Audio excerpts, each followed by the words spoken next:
Assalamualaikum warahmatullahi wabarakatuh.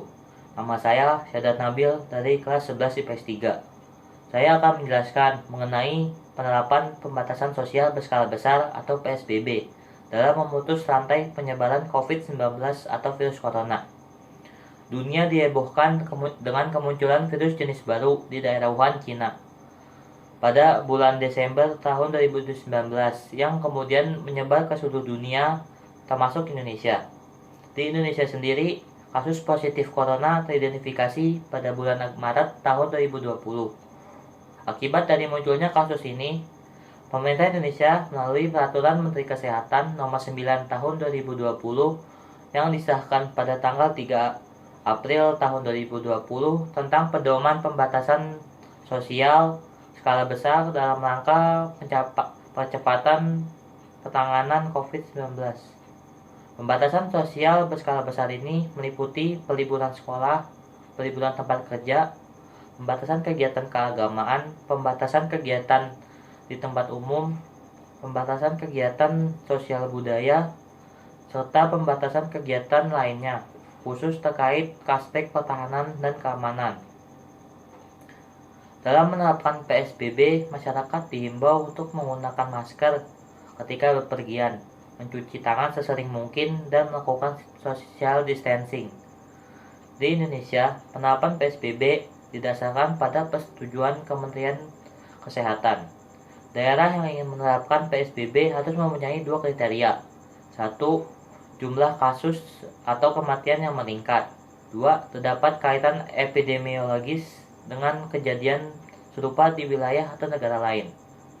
Atas dasar 2 kriteria tersebut, Gubernur Jakarta Anies Baswedan mengirim surat ke Kementerian Kesehatan untuk melakukan PSBB di DKI Jakarta.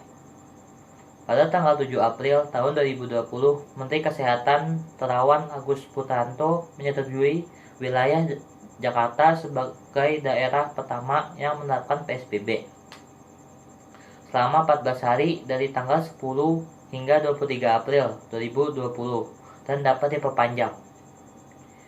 Penerapan PSBB di Jakarta berdasarkan Peraturan Pemerintah Nomor 21 Tahun 2020 tentang PSBB. PSBB sendiri berbeda dengan lockdown atau karantina wilayah yang membuat status PSBB tidak membuat seluruh aktivitas masyarakat terhenti.